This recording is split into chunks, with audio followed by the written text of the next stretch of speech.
Eu precisava começar o segundo episódio mostrando essa pérola. Por essa o meu pai, o meu filmmaker, ele não esperava. Quando ele disse, vai, o homem saiu da parede bem na hora. Muito bom, a gente riu demais. Lá vamos nós para o segundo episódio da série Morte, Luto e Alma pelo Egito. Eu sou Thaís Ares, psicóloga, e te convido para uma viagem de volta ao que realmente importa. Coloque o colete salva-vidas, porque para chegar no templo de Ísis, a deusa do amor, precisamos ir de barco. Ela é a divindade egípcia da fertilidade, maternidade, cura, magia e da família. Os egípcios a associavam com a cheia anual que acontecia no Rio Nilo e garantia a fertilidade do solo. Poderosa e empoderada, ela também está relacionada à proteção dos mortos. O Egito é uma terra de mulheres fortes, assim como o Brasil. É ou não é? O templo ser protegido pela água é o maior símbolo de que estamos chegando no universo dos sentimentos. Ísis representa tudo o que nos faz sentir.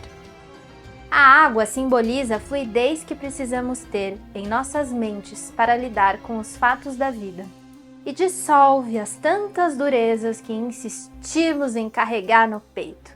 Bora colocar um pouquinho de água nesse seu coração de pedra? Esqueci de avisar que aqui é permitido chorar. Se tocar seu coração, chora. A história é a seguinte: Ísis se casou com um irmão, Osíris. Por alguns anos eles governaram o povo egípcio e foi um tempo de muita prosperidade. Porém, eles tinham outro irmão, o Sete. Pense em um cara invejoso. Parece aquela sua amiga? Escuta só. A inveja de Sete nasceu porque ele queria o trono. Dominado pelo ódio, Sete assassinou Osíris e desmembrou o corpo do irmão, o jogando pelo Egito. Infelizmente, ainda vemos crimes assim na atualidade. A deusa Ísis, enlutada, percorreu o Egito em busca do corpo do marido.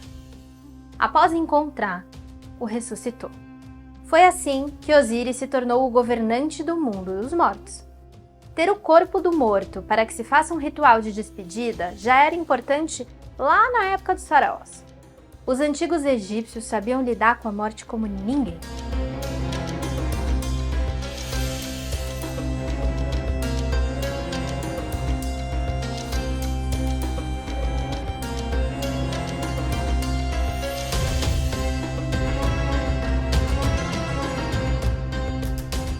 Ísis entende de luto e morte traumática. Ela sabe da importância da morte digna. É digno que ela tenha um lindo templo e seja honrada por aquilo que simboliza. A morte ama o amor. Ao contrário do que muitos pensam, a morte é a favor da vida. Ela não costuma impedir ninguém de viver, por mais contraditório que isso soe. Brigamos contra ela porque não entendemos porque ela chega para alguns em um momento inapropriado, segundo a nossa avaliação. Não queremos que crianças e adolescentes morram, por exemplo. É difícil aceitar. Eu não tenho as respostas e nem você. O que fazemos para suportar tamanha dor é construir sentido e ritualizar as despedidas. É claro que quando a morte chega, não é mais possível viver aqui na Terra. Para muitos, quando acaba essa vida, é o fim de todas as possibilidades. Para outros, é apenas uma mudança de forma, pois acreditam que a vida continua em outro plano. Para o marido de Ísis, a vida continuou. Você tem religião ou espiritualidade? O que você acredita que aconteça depois da morte? Bora passear pelo Rio Nilo enquanto voltamos às circunstâncias da morte de Osíris, o senhor do mundo dos mortos. É possível notar que a inveja, o ódio, a cobiça e a disputa pelo poder sempre existiram. Sete, o assassino de Osíris, tinha apenas a destruição para oferecer.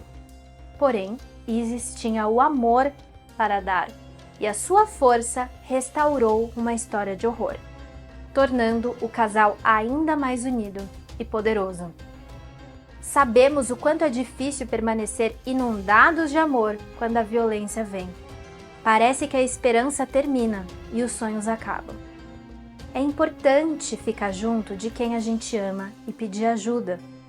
O isolamento afasta a possibilidade de receber apoio, e sem apoio, o mundo parece ainda mais inóspito. A verdade é que pouco entendemos da morte, mas muito sentimos quando ela chega. Ninguém está preparado para perder quem ama.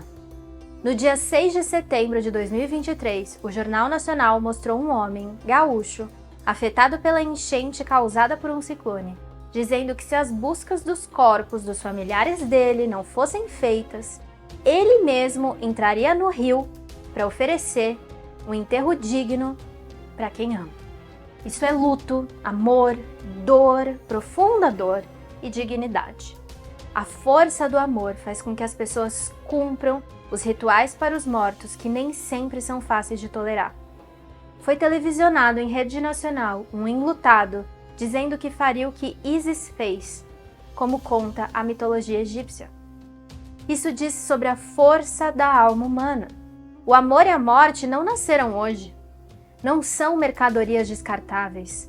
São tão antigos quanto a eternidade.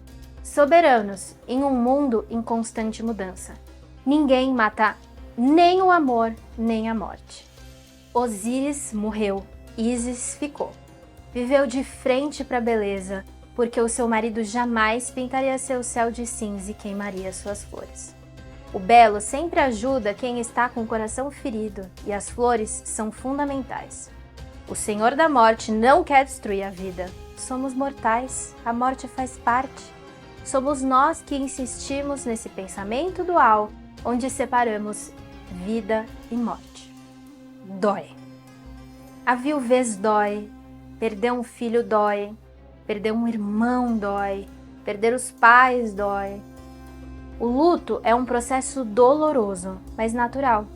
Por isso, é fundamental pensar na morte em vida, para buscar na cultura, filosofia, espiritualidade e religião base segura para passar pelo rio das lágrimas. O amor é como o lindo jardim que rodeia o templo de Ísis, no Egito. E à beira do nosso coração estão sempre as águas da alma. Quando a morte vem, navegamos em mares de lágrimas.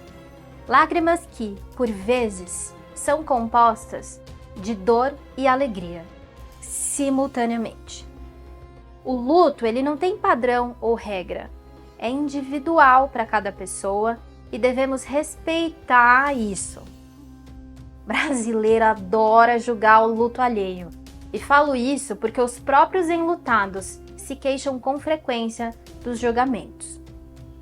A dor da saudade pode se misturar com a alegria da lembrança de um dia feliz, por exemplo. Felicidade. Parece errado mencioná-la em tempos de luto. A tristeza gosta da alegria. Nenhuma tristeza se cura com mais tristeza. Enlutados podem sentir culpa em sorrir. A morte nunca pediu para ninguém se acorrentar em sofrimento. Levem a dor para passear. Não ultrapassem os seus limites, mas saibam a hora de abrir a janela do coração que sofre uma profunda dor. O sol precisa entrar. Falar de amor me convida a falar de sonhos e da esperança. Atualmente, quem faz o bem se sente idiota. Parece que o mal predomina e os injustos prevalecem. Já se sentiu assim? A inveja existe e isso anda mais claro que nunca. Se naquela época existissem as redes sociais, o mito egípcio diria que Osíris foi morto porque o irmão Sete não suportava ver tamanho amor que ele transmitia em fotos postadas nos dias alegres com Ísis. O que é precioso precisa ser protegido. Cuida da sua intimidade. Não entrega o ouro do seu coração para qualquer pessoa. Jamais deixe alguém dizer que os seus sonhos não importam. Eles importam. Vá em frente. Ísis foi em frente. Osíris também seguiu. Sete não os destruiu. Nós não controlamos a morte, mas podemos escolher como viver a nossa vida. A vida é sua. Já passou da hora de você assumir o papel de protagonista. Não pegue os problemas dos outros para você ou se vitimize por tudo. A vida e a morte, elas não têm nada contra ninguém. É só que a morte não vai bater de porta em porta perguntando: quando você acha apropriado morrer? E a vida também não vai fazer tudo o que você quer na hora que você deseja. Isso não vai acontecer. Tenham mais calma, mais paciência. Se nem a deusa do amor escapou, quem somos nós? A hora de amar a vida é agora. Lava o seu coração, chora as suas dores e mergulha em águas cristalinas de vida nova sempre que puder.